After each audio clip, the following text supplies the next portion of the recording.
in this idea of exegesis. Now, what I've given you, and let's get this to you later. Remember we talked about the subject, remember that? And the complement. Subject is, what is the story, what is the text about mercy?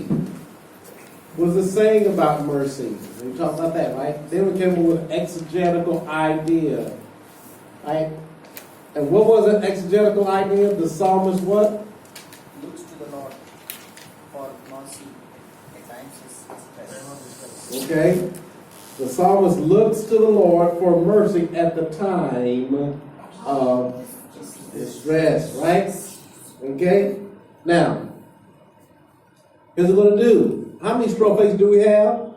2 strophes. 2. So this is going to be verses. I'm going to make this for Psalm 123. So what I'm going to do is I gave you this too in your email. Psalm 123, verses 1 through 4. Okay? That's going to be our outline. Okay? This is going to be our exegetical outline. Now, we're going to turn this in a little bit to a homiletical or an expositional outline. But right now, we're concerned with the exegetical. Now, keep in mind that exegetical is always past tense. Always past tense. Because what we want to do, we want to make sure we get the past tense. Right? Third person. He, she, they, the psalmist, it, whatever it is. Right? I want to be past tense. Right? So now we come with an exegetical idea. The exegetical idea for us is Psalmist look to the Lord.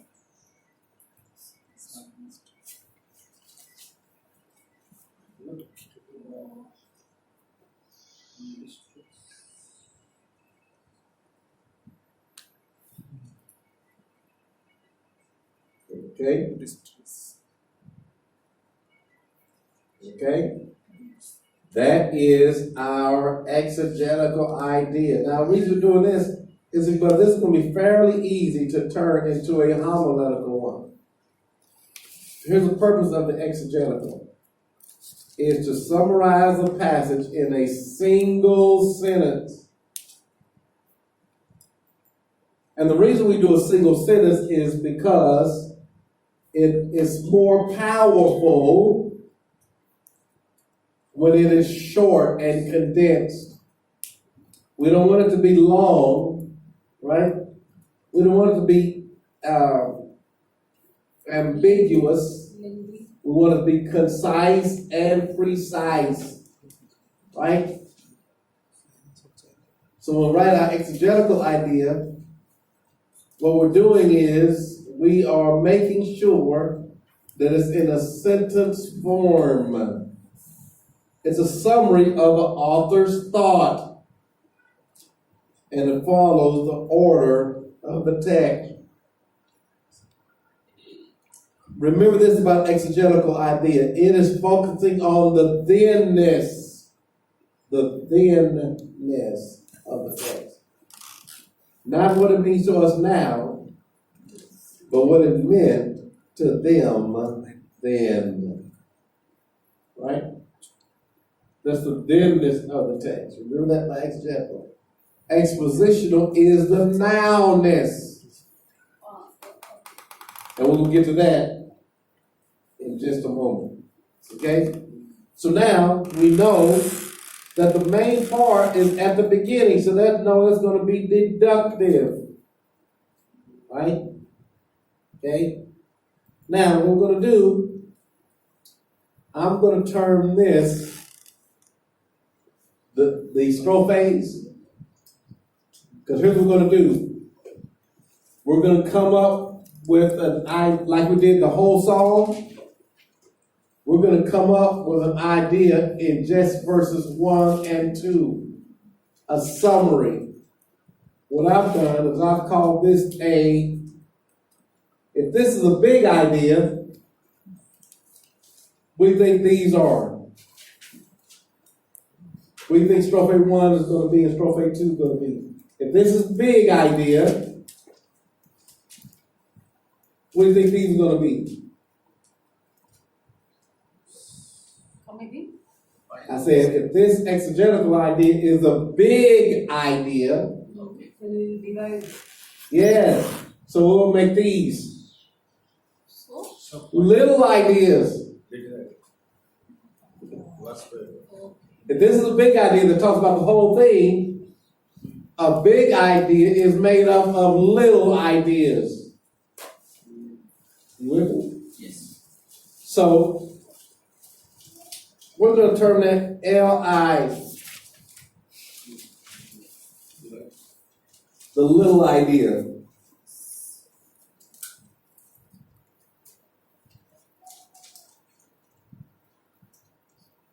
Now, what we're going to do is we're going to look at verses 1 through 2. Why?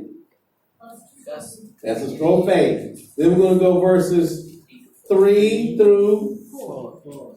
Okay? We're not going to need any of this. Yes. Right? So we're going to do this. Now, here's what we're going to do.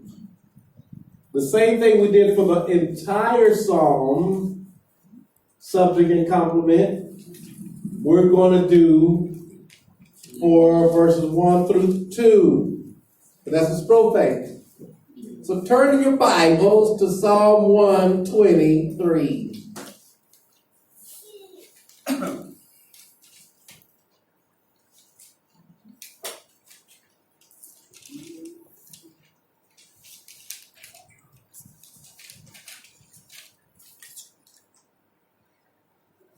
Psalm 123. Now, let's do the now, by the way, what is the subject? mercy. What is it talking about in just verses 1 and 2?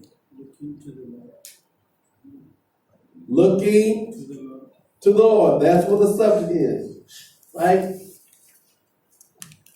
What is it saying about looking to the Lord? For mercy. Seeking. Seeking mercy from the Lord. Seeking mercy. Now, let me see.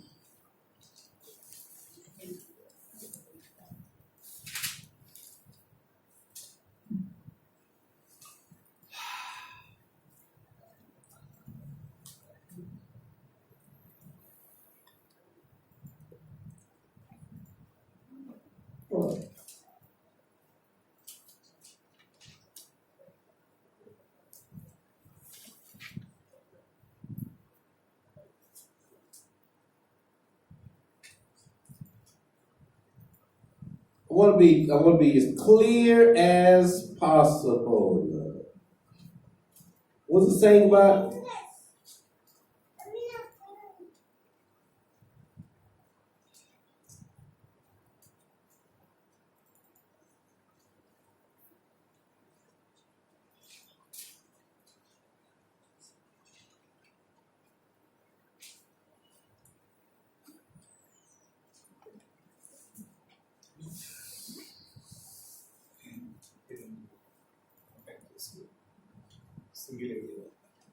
I don't know that. Let's just go back through here.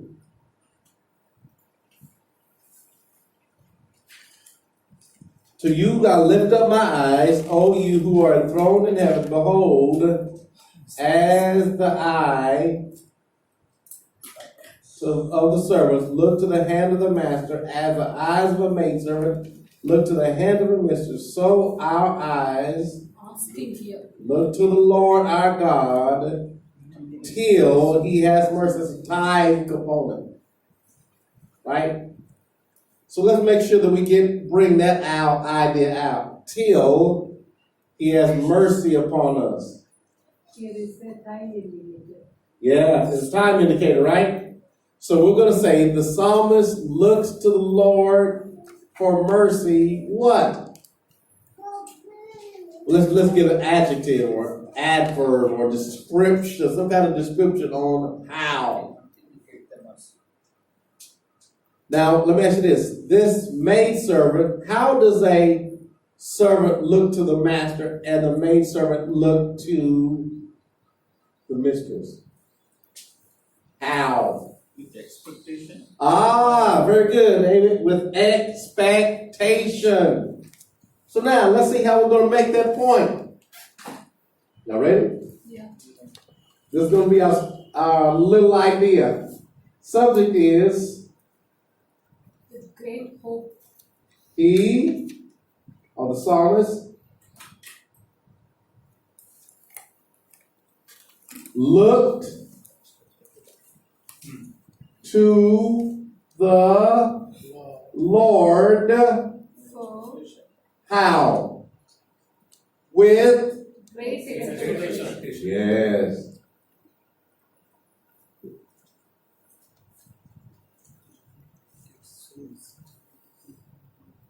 For what? Mercy. Very good. Now look, that's a little idea. See how it works through that? What that does, it gives us the whole idea that's going to be in verse 1, 2. Now, waiting so far. Yes. Feeble man look to the able God. Okay, now what we're gonna do is this is exegetical. Now what we're gonna do is that's good, but we're gonna do that in about 30 minutes. Oh. Okay, so keep that in your mind. So what we're gonna do, that's a good homiletical idea. Right? But now we're getting to the past tense. So that's good. That's a good idea. Okay? Now, let's look at verses 3 and 4.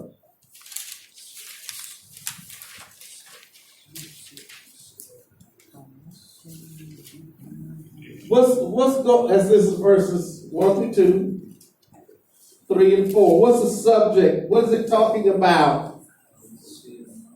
Mercy. Okay? What does he do? Look at verse 3 and 4.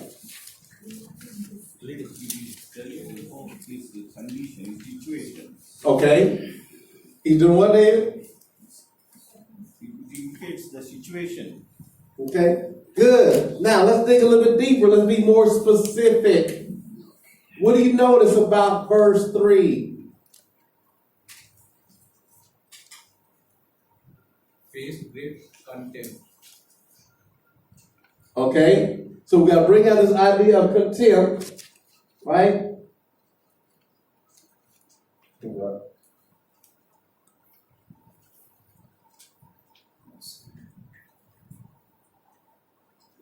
What is he doing in verse 3? Seeking for mercy. Explaining this situation. Okay, good. Bleeding.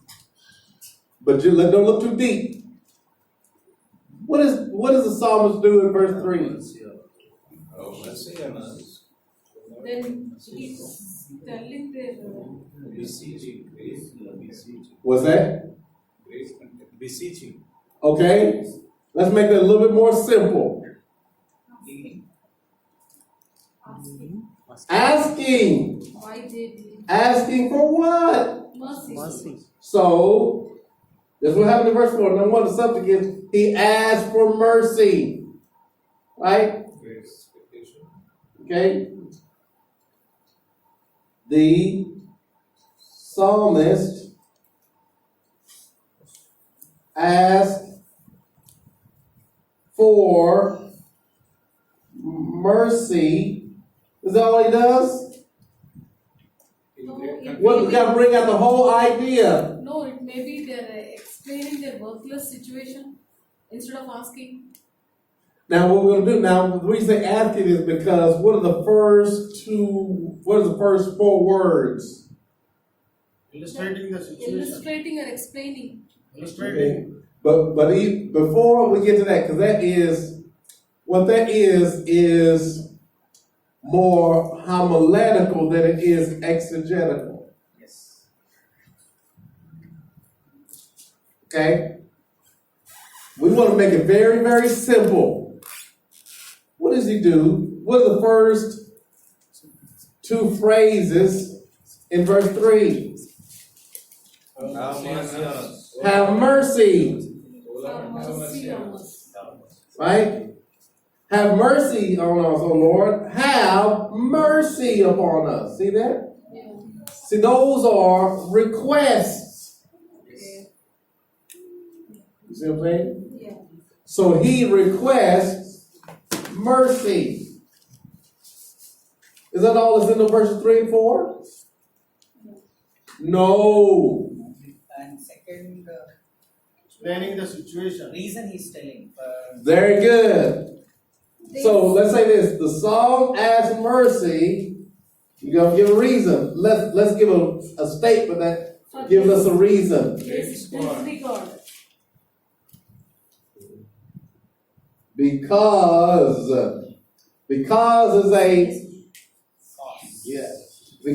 a because is a statement of a reason. He's asking, we have, in order to be true to the text, we have to bring out the reason he's asking for mercy. Why? For their worthlessness, disregard.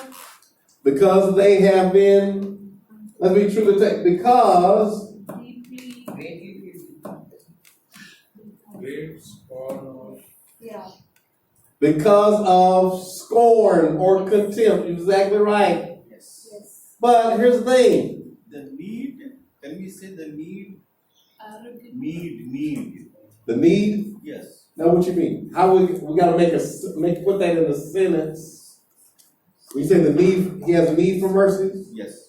or the Lord the psalmist needs mercy, needed mercy. Good. That's an option. Right? Now, like I said, this is not an exact, but what I want you to do is make sure that you get the entire idea. okay. Now, here's the thing. Let's suppose that I have an idea that says Because that the psalmist asked for mercy. Does that bring in the whole idea? Yes, straight statement. You sure?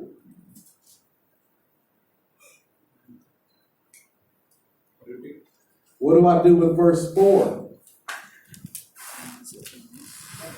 because of great scorn and contempt. Because remember, we have to bring out, we're dealing with a text, right? If I just had, he said he has mercy, he does that in other psalms, but so what makes that, why is this psalm different? Why is this mercy that he's asking for different than in the other psalm where he asked mercy? So we got to bring out the idea in this psalm, not just that he has mercy, but look what he says. If we just say he has mercy, is there mercy in verse 4? No. So if we don't deal with verse 4, we would just stop at verse 3. But we don't stop at verse 3, because when we discern the structure, how many verses did we say we're going to deal with? That's the second step. When we discern the structure, how many verses are we going to be dealing with? 2 verses. 1 to 4. 1 through 4. So we can't leave 4 out, can we? We have to somehow bring it into our little idea. So what we can say is the psalmist asked for mercy because Greatly filled with scoffing and contempt. Because he was what? Greatly He filled. was in distress. Let's bring out this more verse 4. Greatly filled with scoffing and contempt. Disgrace. Yeah, he was in distress, right? Situation. But does that bring out verse 4? Let's tie it more to verse 4. Because what's happening in verse 4? soul is patient. What does it mean that our soul has had more than enough? What does that mean? Great pain, No. Unbearable. great pain. Great pain, unbearable. If I said, man, I've had enough of you, Because of extreme difficulty. okay? Now let me ask you this. If you go to your friend and say, man, I've had enough of you, what does that mean? I'm vexed. Huh? Exhausted. Yeah. We're done, right? I'm tired, Yes. Exhausted. right? Look what it says. Now, someone read, is there another version that has verse 4? Besides I think this is ESV. Our soul is exceedingly filled with the scorn of those who are at ease, Okay, with the contempt of proud. okay. What verse is that? King James? Yeah. New King King James? James, New Who King has New James. International Version? They have endured much ridicule from the proud, much contempt from the arrogant. Okay, so let's bring, instead of saying scorn or contempt, do you think ridicule would be a better word? Okay. Yeah, Ridicule. because scorn and contempt is more, the language can be a little bit more confusing. Let's say the psalmist asked for mercy because he was despised. He was under ridicule. tired of the what? Enemies. Ridicule, other word. Shame. He was tried. Or shame. Very good. Being neglected. Okay, any one of those. See, all those good words. Right? Now, are we done? Almost.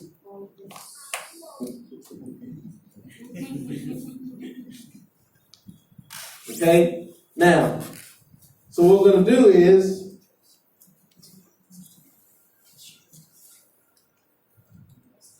let's go back to our exegetical outline. The psalmist looked to the Lord With with great expectation expectation for mercy. of mercy. Of mercy. For mercy. He looks to the Lord for mercy at times of distress. Okay, now what we're going to do, we're going to bring that out. You just said we're going to bring that out. We'll probably bring that out in expectation. Now, what about number Psalm 3 and 4? The psalmist For mercy. Because he was. Now, you know what? Now look at verse 3 and 4. I made a mistake. I made a mistake in verse 3 and 4 in our little idea. Read my little idea. Psalmist asked for mercy because he was tired of shame. What's wrong with my little idea in verse 3 and 4? Big sentence. Something wrong with it. Something wrong. Look at verse 3 and 4 and tell me what's wrong with my little idea. I was tired of the reading. It's a present tense, no past tense. He was ready. So you can get it first. Ridiculed. No, sir. It has nothing to do with the past tense. I correct that too. That is wrong, but I can correct that. But what am I missing in verse 3? Huh? By Okay, psalmist asked God. God for law. Yeah. For Maybe. mercy. No? Mercy. No. by whom? Psalmist asked Us missing. Huh? Okay, hold on. What do you say? By whom? Us? Not us. It's together. It was tied. Okay, say that one more time. Us missing. He said, now, what do you mean by you're right. What do I mean by So what can I say? We were. No, he Not he was. third person. We were. Yes, I mean, be third person. Okay. But that's third person. But what's wrong with it? Communal. Not he. Community was That's right, brother. He said us, but let's change it to the third person. They. It needs, that's right, it needs to be plural. They were. Because now, why do I say it needs to be plural? Because we are. We were. They. They were. Ah, very good. See, now even though I do that, I'll say, okay, now, and that's what you're going to always be thinking through. So, you know what, I messed up this. Because look what it says. It says in the verse 4,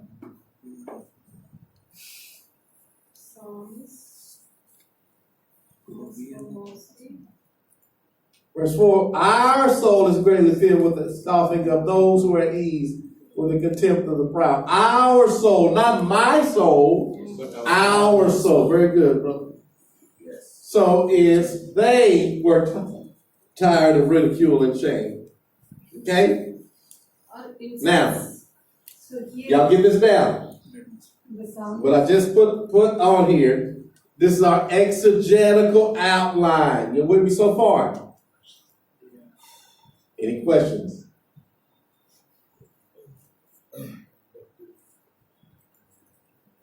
Any questions?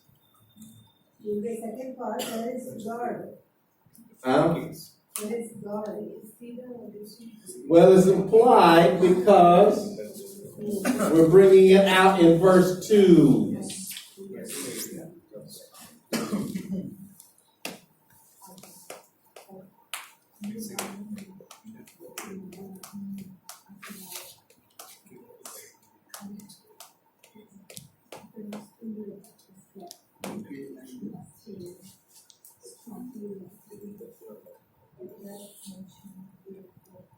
Okay, see my sentences? Now,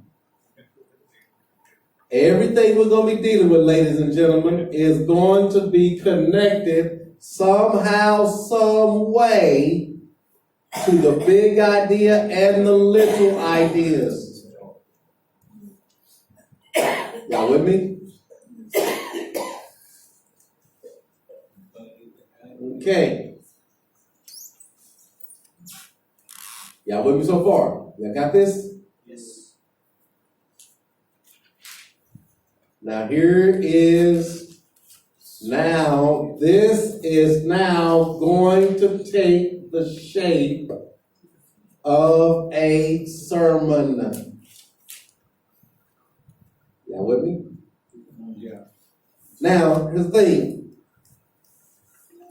The exegetical idea deals with the thinness of the text.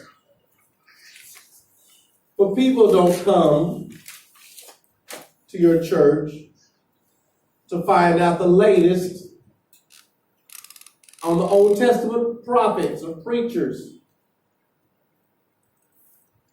So we have to change it from the thinness, No. right, to the nowness. Right? Well, how in the world do we do that? Glad you asked. Y'all see this statement? The psalmist looked to the Lord. Now what I'm going to do is I'm going to go to this. Just change the third person into second. First What's person. that? Change the third person into first person. Yeah, yeah, very good. So what I'm going to do is I'm going to open up my homiletical outline that I'm going to give you.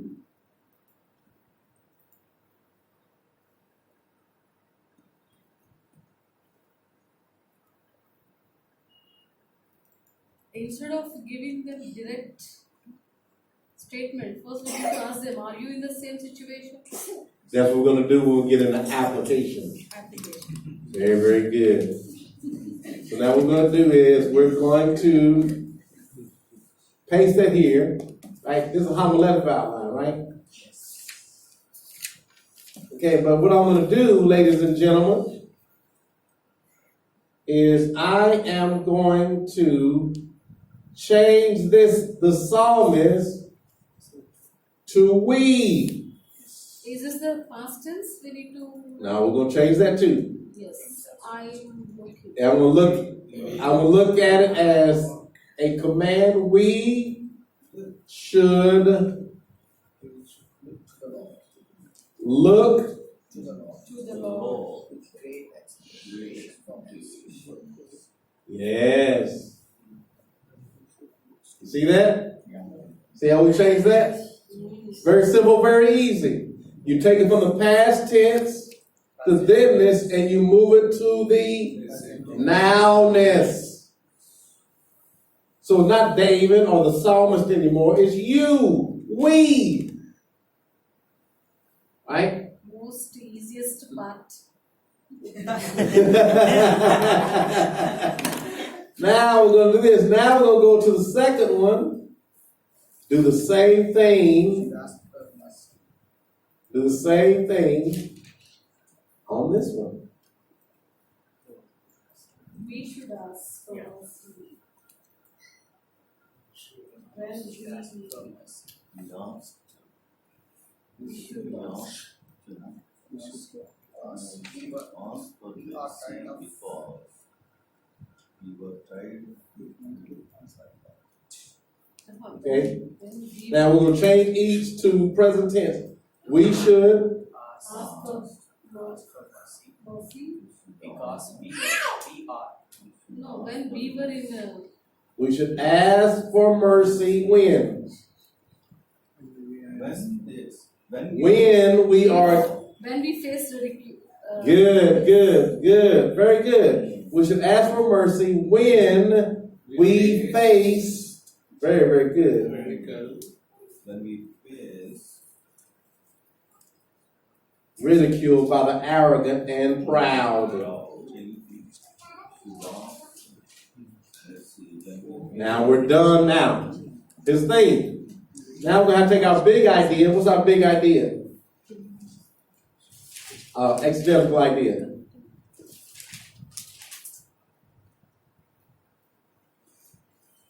Flip that out.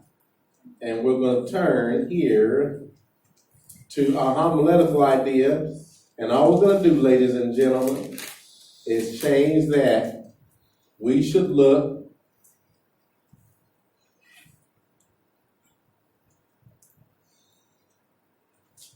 to the Lord during the times or at the times of our distress. Y'all ready? We got that. Now, see, we're done with the major points. You with me? can be the thief. Yes.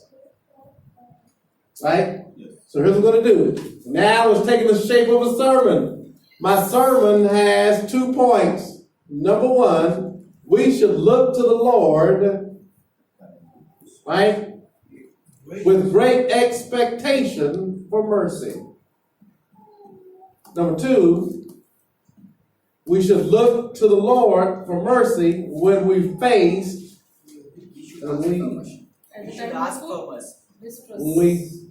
we should ask for mercy when we're faced with ridicule, or when we face ridicule by the arrogant and the proud. Okay. Now those are 2 main ideas. Are we done yet? Almost. Because if we're done right there, that's going to make a pretty short sermon. We are going to preach on Sunday. So if you're going to preach on Sunday, I want to talk to you about we should seek the Lord in our times of distress. And you say, well, number 1, we should seek the Lord with great expectation for mercy. And we should face the Lord at the times when we face ridicule. Will you pray with me? It's a short sermon.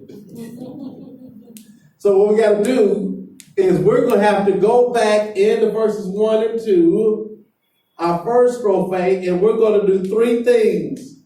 Number one, we're going to explain.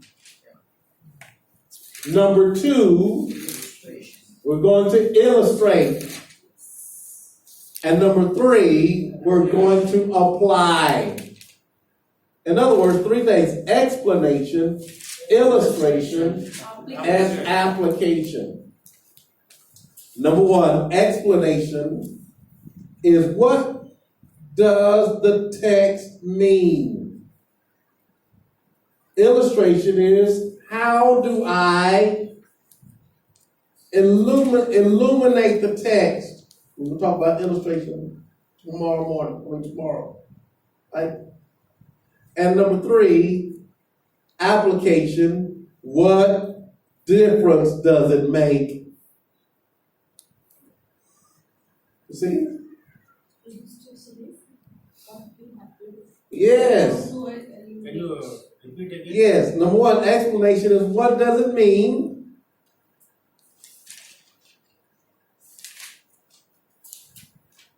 Illustration is how do I shed light? How do I shed light on what it means? In other words, illustrations are windows into the text. They're like windows of a house. They let light in. That's what illustration is. Illustration is illumination. How do I illuminate the text? Yeah, how do I illuminate the text? Good. And application is what difference does it make? Yeah, with me. So explanation is what? How does the text mean? Yeah. Let me give you three phrases that you can probably remember. Explanation is what? What does text mean? Illustration is so what? Application is now what? Explanation is what? Question mark. Illustration is so what? Question mark.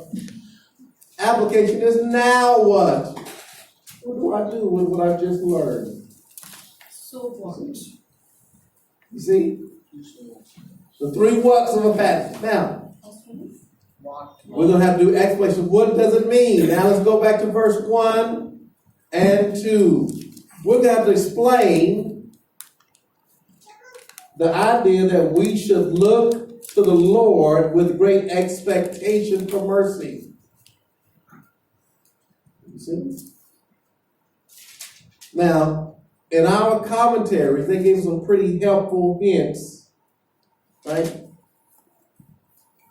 Now, here's where we're going to have to put meat on the bones. You know what I mean by that? Yes. So right now, we just have a skeleton, don't we? Your flesh on the. You got to put flesh on it. How do you do that?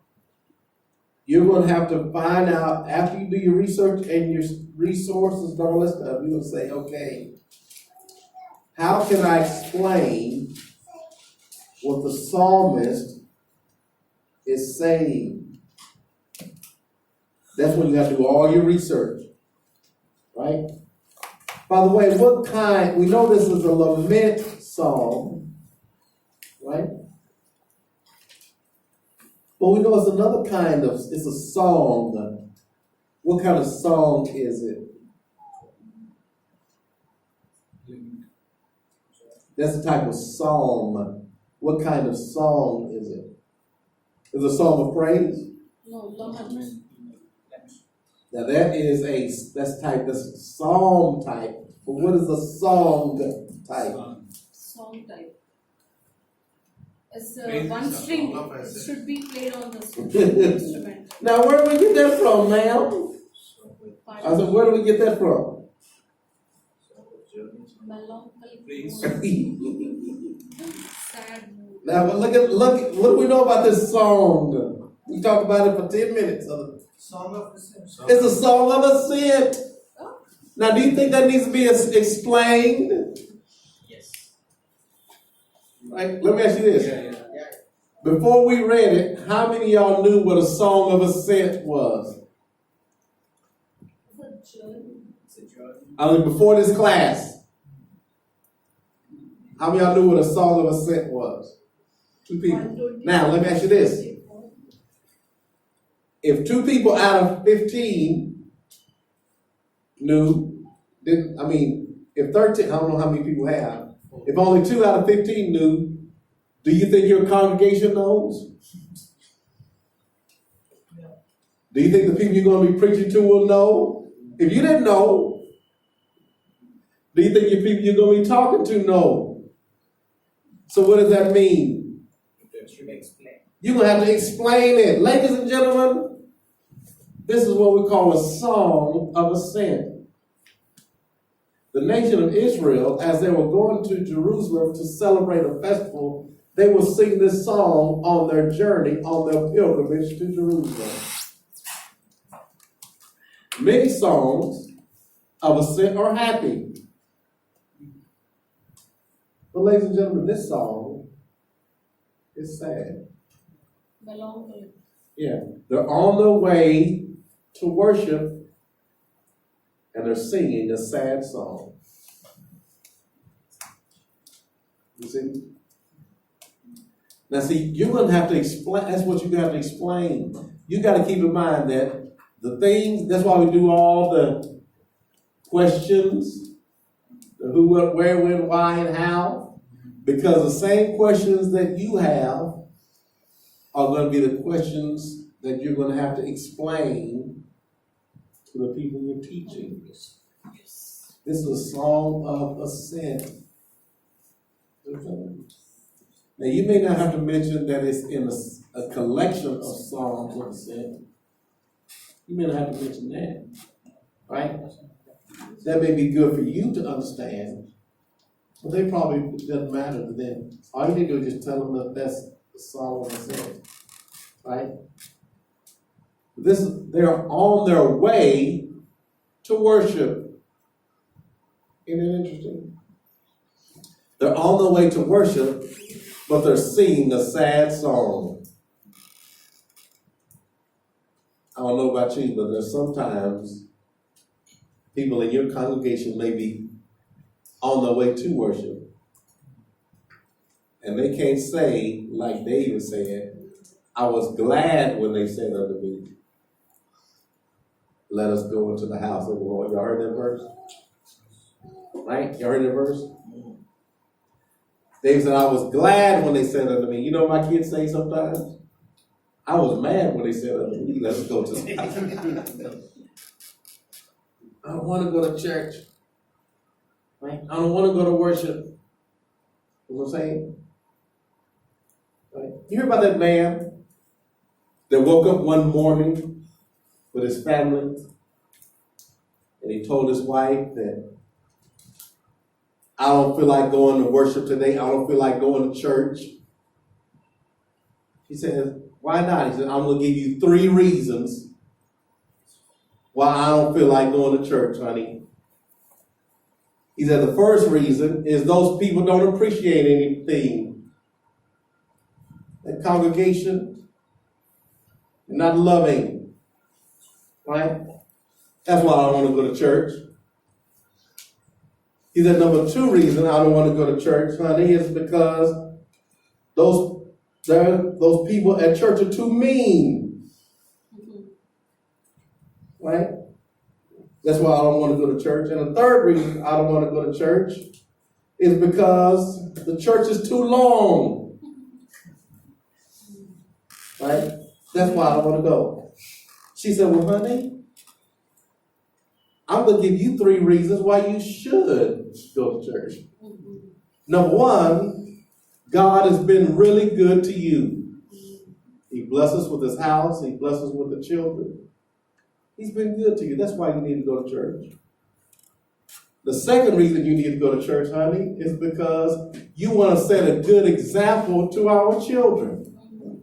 You're the head of the house. You want them to look up to you, and you want to see them, they want to see you going to church. So that's the second reason you need to go to church. The third reason you need to go to church is because you're the pastor.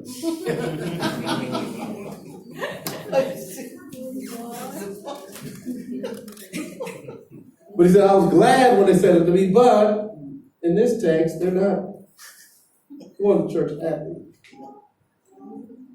Right? They're not going to worship happy. They're going to church sad. So you need to bring out this idea of the song, of the ascent. That needs to be explained. Right? So what you're going to do is those terms that need to be explained, the stuff that you didn't know about, those are things you need to explain in that first portion. You need to explain what it means to not look at the circumstances around you. What did he look to? Verse 1. We should look to who? Lord. Just like the psalmist didn't focus on the people around him, Yes. he focused on the person above him that's enthroned in the heavens. You see? So you can bring that point out. Oftentimes, when we're going through times of distress, it's easy for us to focus on things around us, isn't it? Our family, our friends, our job, our career. It's easy to focus on things around the person on our job that gets on our nerves, the person that's harassing us. It's easy to focus on that. But I want to encourage you today to do like this psalmist did and don't focus on what's around you, but focus on who's above you, because he is the God that's enthroned in heaven. Okay? And then he also says, don't look at the folks around you, but you ought to not only look to the Lord, you should look to him with expectation. Now, where do I get that from? If I say, number one, you should look to the Lord instead of looking at folk around you. Number two, you should look to the Lord and you should look to him. How? With expectation. How? Now, where did I get that from? What's that? You didn't understand. I said, where did I get? If my point is in verses 1 through 2, one of my points is we should look to the Lord with expectation. Why? Where did I get expectation from? Thank you. Now, what I'm going to do, if I'm going to bring that out, because that's a little idea. Look to the Lord with expectation. I see that in verse 2. Because it says, as the maidservants, as the servants, now that's going to be explained. I'm going to have to explain that simile. Now it says a lot about in those commentaries, right? I'm going to have to explain this idea of expectation. Why? How? By explaining the relationship between the servant and the master, the maidservant and her mistress. That's why we did all those questions, ladies and gentlemen. So when we get to this point, we've done all the research, we read it, and now we're going to be able to explain the text to the people. You see? Okay? So what you're going to do is you're going to explain those things. Now, here's the thing. You're going to also have to illustrate them. Okay? Illustrate them. First one is explanation. Verse 1 through 2, explain. Whatever is not clear, you need to explain. Let me see if I can find it.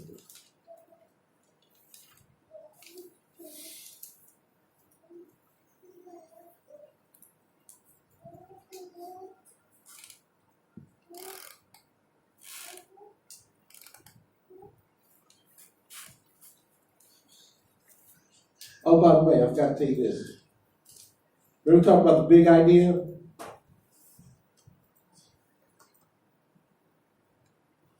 These are some things about the big idea. And I've emailed this to Thomas. Thomas is in here?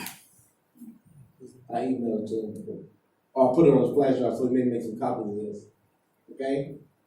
So here's the thing about the big idea, the main idea, how to get it really well. One thing, it will be accurate synopsis of the text. And we did pretty good with Psalm 123. Looking at the passage, this stated idea gets a firm amount of recognition. Or to put it another way, if just the idea were stated, then someone who knows their Bible well would likely pinpoint the passage for the idea alone. Okay?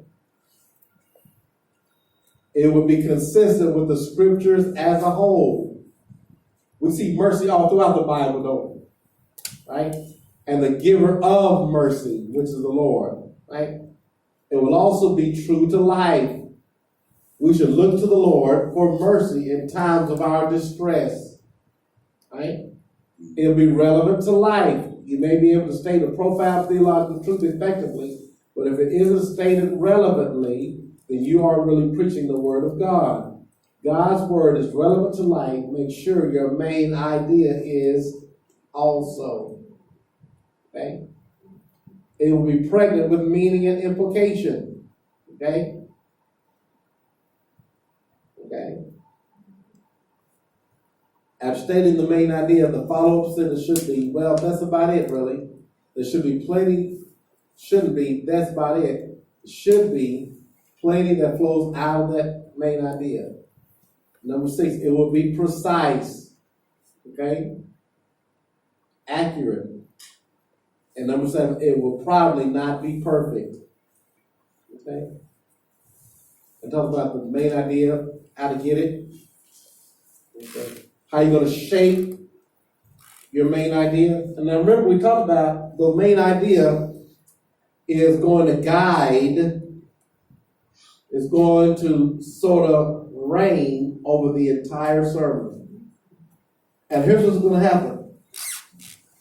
As you study through this method, you're going to find out you have a lot of material, and you're saying, how in the world am I going to teach this, or how in the world am I going to talk about this? Right?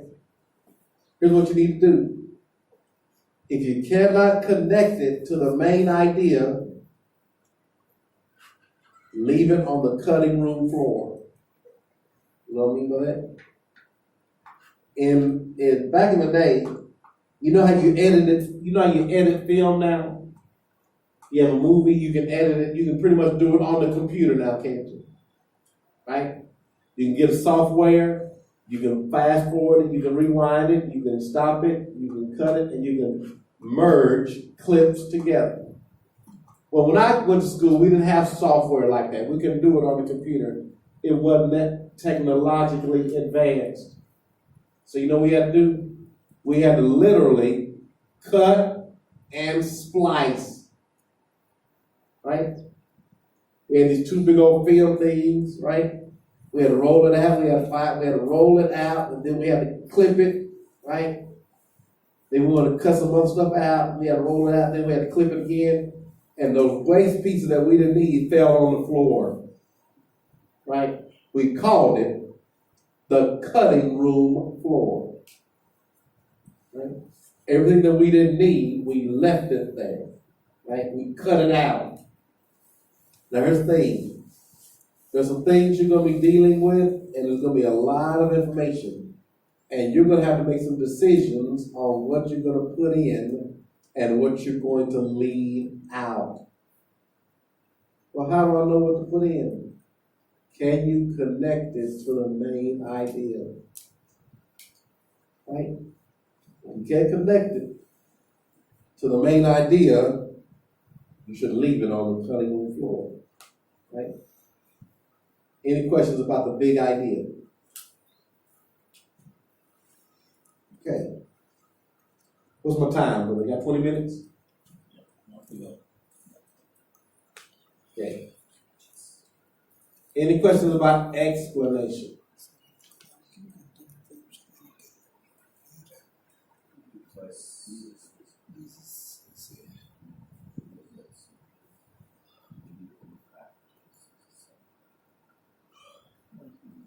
That's another presentation I got to do when I get back to the States.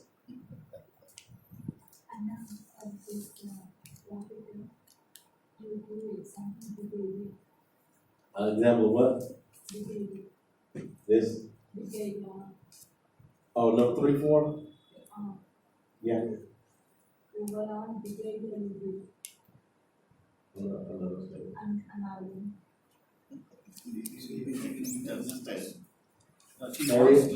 wants to have a big example for big idea.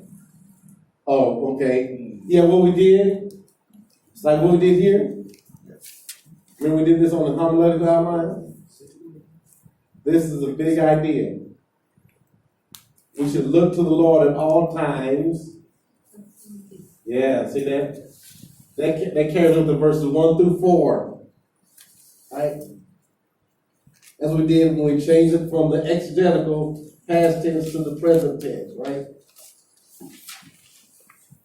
Okay? Any questions about that? So you're going to explain verse 1.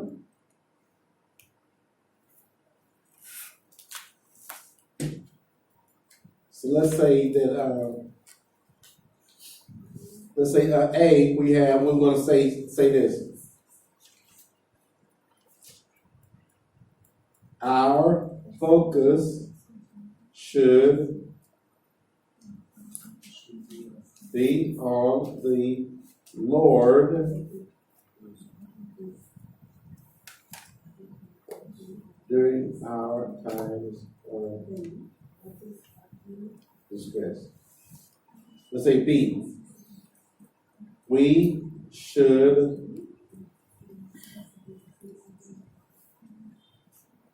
look to the Lord with expectation. Right? As a maidservant, so shall we look to the Lord. So now, we got two ideas up under that verse. Now, we should ask for mercy when we face ridicule by the arrogant and proud. One thing we have to explain. Do you think I have to explain who the proud are? Yeah? I'm going to have to explain the arrogant.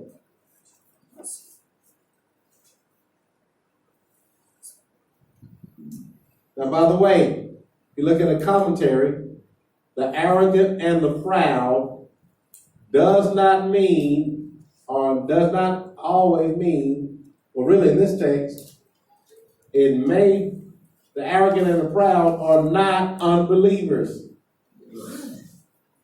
Anything according to the situation. Yeah. Can make it. Can arrogant and proud be believers? Yes. Maybe. Yes. Do you know any arrogant and proud believers? You need to come to America. We'll show you some. Spiritual. So many are here also. So many are there. Yeah. Spiritual arrogance. Yeah. Yes. It can be spiritual, or it can be, let me ask you this. Self-righteousness. Do you ever have anybody in any that still believes in a caste system Yeah. in your churches? Yes. See? Can that be a sense of arrogance and pride? Yes. Yes. Yeah. Based on the caste, some pastors are running the churches. Yes. Right? So when they go to heaven, they will be like. In there also some rocks will be there. Some rocks will be there in heaven. So you may have to explain the proud, Oh God. right? And you may have to explain the reality that the arrogant or proud Will not go to the are not always unbelievers. spiritual pride. The reality is there are arrogant and proud people with you in worship. Yes. Now where are they going to? And this is a song of, so they're on the way to worship, right? In Jerusalem. Do you think the arrogant and proud are with them on the way to Jerusalem? Yes. Of course they are. Yes, yes. You see? Yes. Everybody in church right? All of them are not saved. Yeah. All of them are not spiritual. Some of them are babes. Some are arrogant and proud. It happens in everywhere, churches all over the world. You know what I'm saying? We say in America, don't get it twisted. Y'all know what I mean, man? Right? When I say don't get it twisted, that means that don't be surprised. Okay? Because you may find those very same people not only on your job, but you may see them in your pew. Right? Okay? So we know we got to explain the arrogant and the proud. Right? Okay? We're gonna have to be able to explain this idea of mercy. What is mercy in this text? Some people determine as grace. Yeah. Now, here's the thing. If I'm going to answer that question, right? Here's the thing that's interesting. I've already raised the question in my observation. All I got to do is go back and look at my notes. Because I raised it during the part of the who, what, where, when, how, and why. When I got to the what, I should have asked this question, what is mercy? You see? I've already done the background work. That's why we spent all that time doing that. I've already done the background work. Now I got to ask myself, what is mercy? And that's okay. Mercy is plain by plain. You're going to have to explain that. Right? Some people say grace. Some people say favor. Some people say mercy. Right? You're going to have to explain it as a teacher. You know what I'm saying? And then there may be some other explanations in the text. Okay?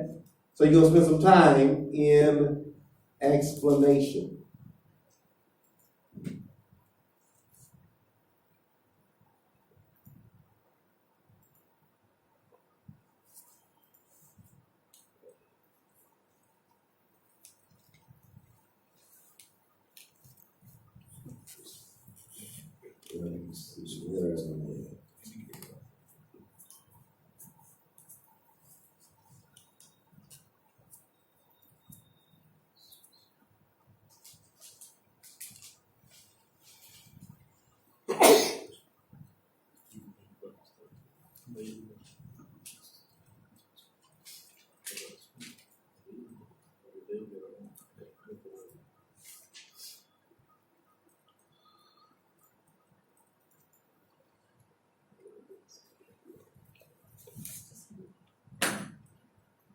I'm looking for something, y'all. Hold on just a second.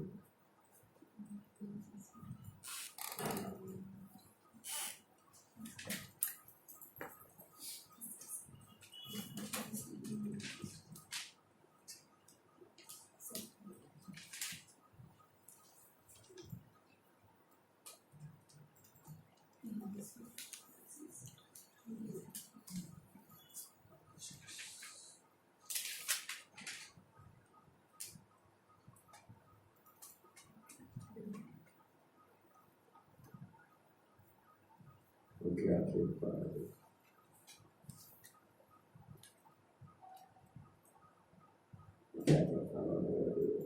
Okay, we got any questions right now on are there any questions on the exegetical outline or the homiletical outline? None? We got it down? Yeah. You sure? You want me to talk about illustration now or wait till tomorrow? Because here's what we got to do. We're gonna quit early tomorrow at 4 at the time of tea. Right? So we're gonna push a lot of things out. I tell you what, let's do this. let's, I got about 15 minutes. Let's talk about illustrations. We're talking about explanation. You're going to explain what is unclear. Explain what is unclear. Explain what may be not clear. Explain.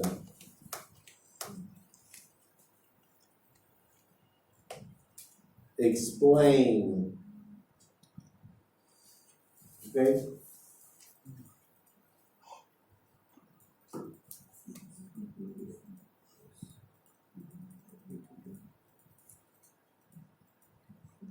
Brother, Yeah. that this 123 Psalm will be in days, right? Can we get a copy of it?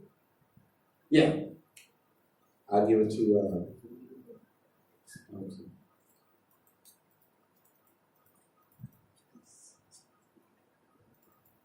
let me get something about effective sermons. Effective sermons are built upon 7 foundations: interpretation, translation, organization. Right? See the thing about illustration, elucidating the meaning of the text. Right? I email this to you too.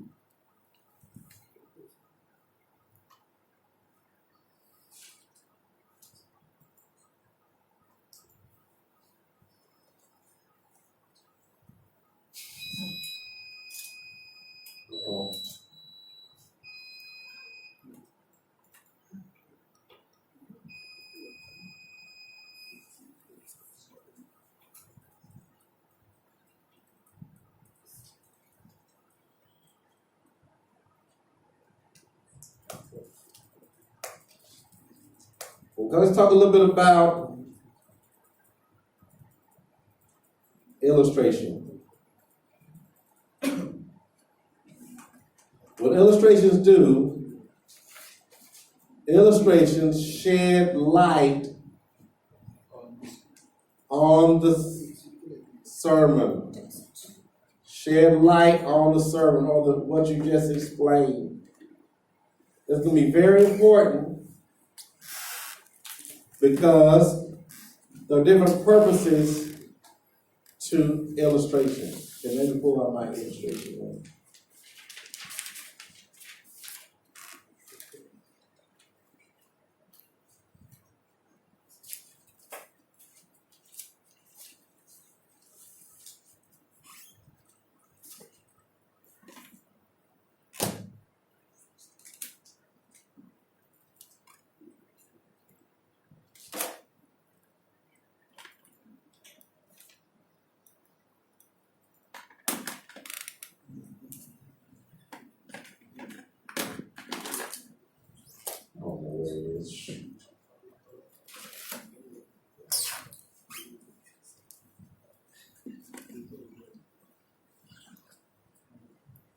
Okay, here it is. Thank you. Okay, let's talk about the purposes of illustration. Let me tell you what illustrations are.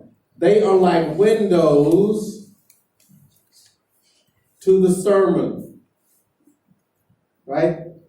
They shed light. If it got dark in here, and the electricity went off and it got dark at night, what I do, I would try to open up a window, wouldn't I? And that would shed light on it. Opening up a window. That's what windows do. That's what windows do for houses. Illustrations are like windows to a house. They shed light on it. The problem is, however, that number one, sometimes in some houses, you have no windows. Can you imagine being in a house with no windows? How dark would that be? Right? I couldn't handle it if I had no windows. Right? I'd have to have some windows to shed light. You don't want to have a sermon with no windows, no illustrations. You don't want to spend time explaining. You want to have something with windows. You want to have some illustrations.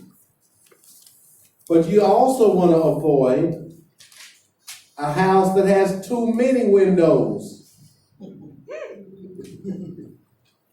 Right? Adding too much light.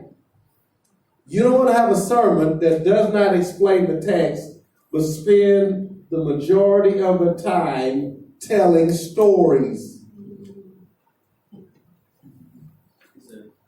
You see what I'm saying? You want to avoid that. You are driving people to the text, and the text is going to drive the sermon. So you want to avoid a sermon with too many windows. Right? I will suggest that if you have one illustration per point. You have 2 points, 2 major illustrations. This is a general guideline. You may have maybe one more in each one. Right? So you want to shed light. They're like windows.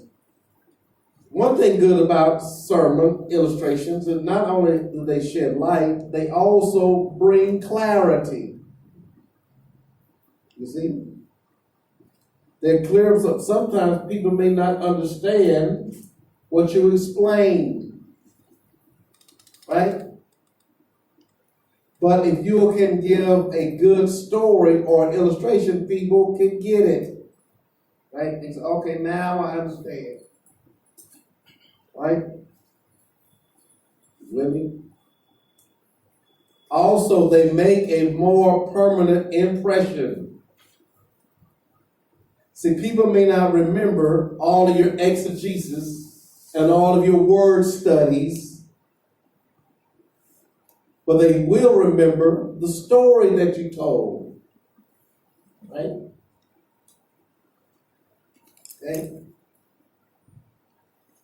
And they are used to prove a point. Right? Used to prove a point.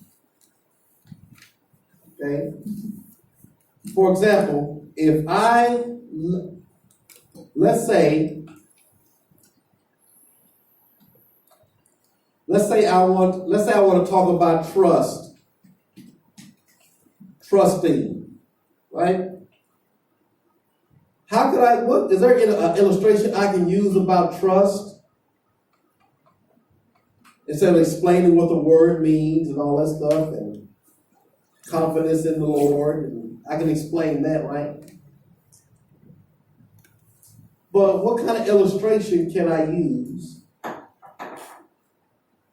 to show trust? Based on the text. Huh? Based on the text, Yeah, we can do it based on the text. But is there any way outside of the text that can shed light, open up the text so we can understand it? Let me ask you this. Past experience can be a Child Past experience can be good. and father and child relationship. Yeah, a father and child relationship.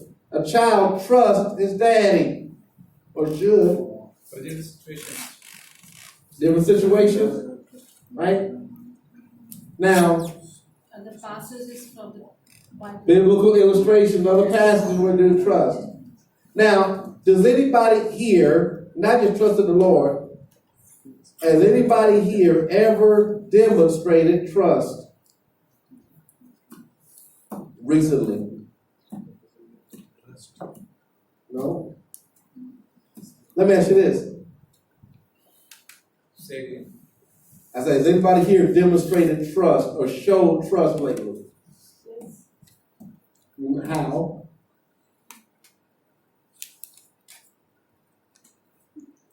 Let me ask you this. Y'all ready?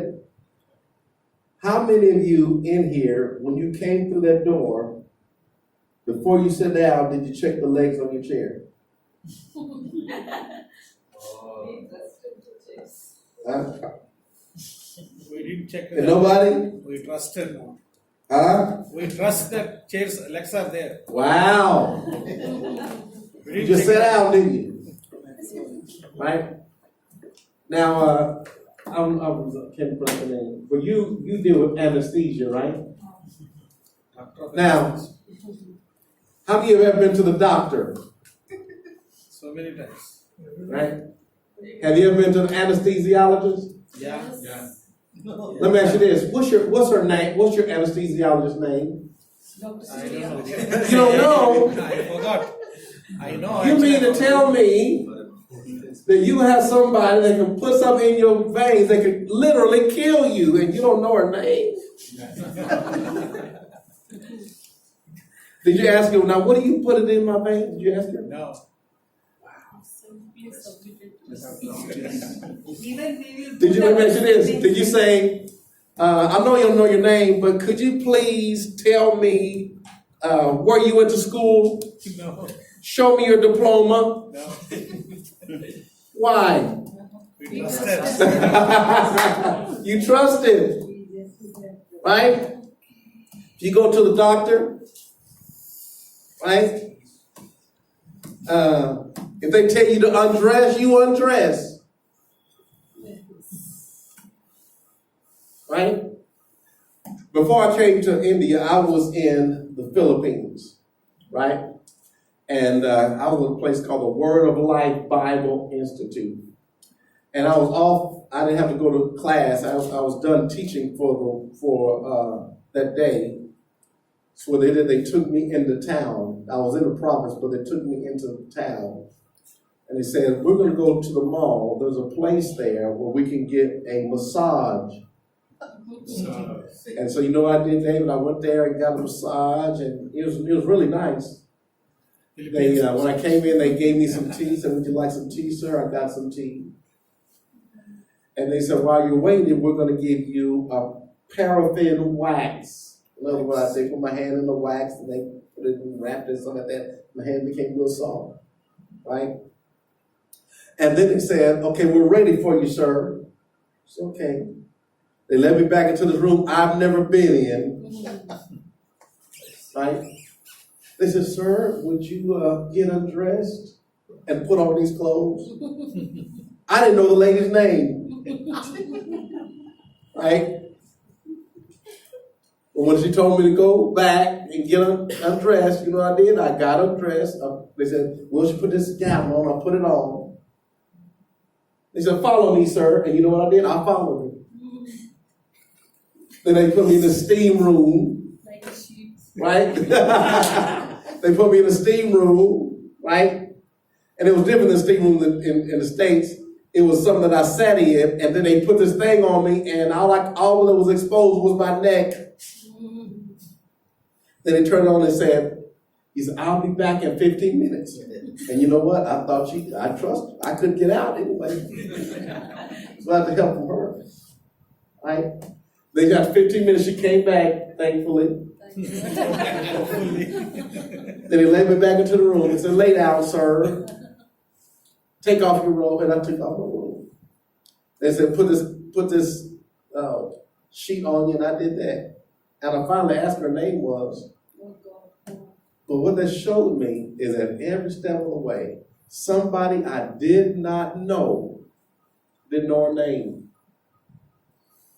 Right? I trusted them with my valuables because when I got dressed, I had to put my shorts and stuff like that. I had my wallet, had my driver's license, had my cash, had my credit cards in there. I had to trust them. Somebody could have went in there and stole it, but I trusted them. You see? Now, if I can trust somebody I don't know to put something in my veins that can literally kill me, or somebody I don't know at a massage place, surely I can trust God. Yes. Now, you see, everybody can relate to stories like that because we demonstrate trust on a daily basis, don't we? When we go to the doctor, right? Everything computerized now. But back in the day, I went to the doctor and said, what you need is some antibiotics. You need these 3 prescriptions.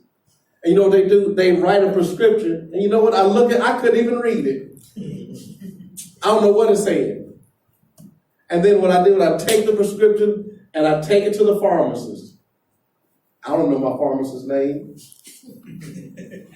They back behind this wall somewhere, and they mixing together all these chemicals and compounds and pills and stuff like that. I don't ever know what the pills are. They just put them in a bottle, slap a label on it, and tell me what to take, how much to take, and when to take it.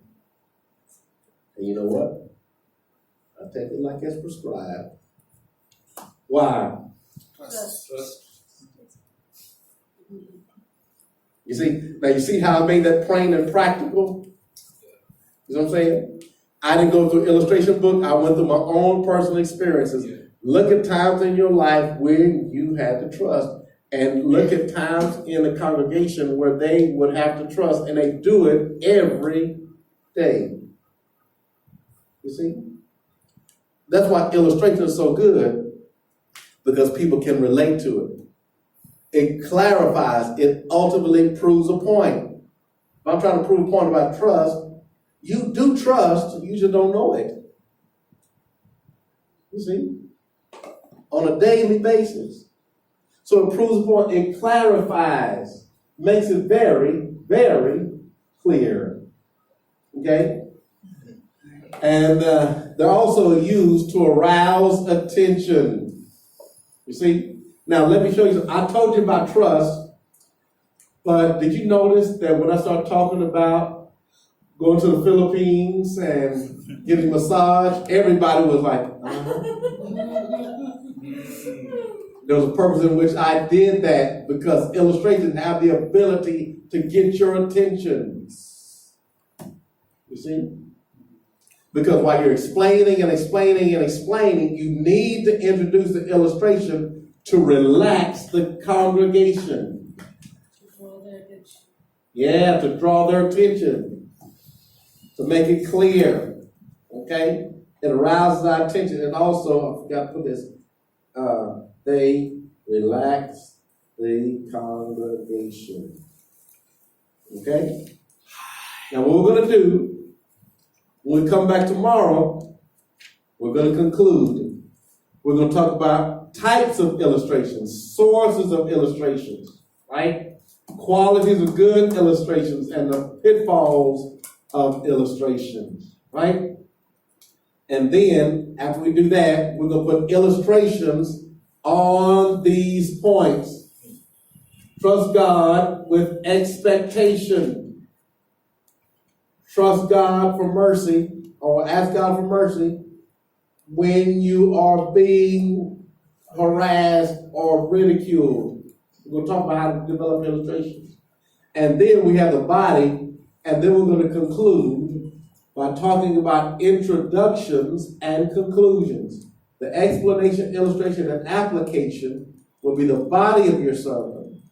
The introduction and the conclusions will be the last part of your sermon, and you'll be done with Psalm 123. You'll have a whole sermon, by the way, of Psalm 123. And we're going to talk to you about the importance of a good introduction and the importance of a good conclusion. Right? Because the reality is, sermons are like traveling on an airplane. But let me tell you why. Most airplane accidents happen at the takeoff and at the landing. So we're going to talk to you tomorrow about how to take off and how to land without a crash. We'll see you tomorrow, okay? Thank you so much.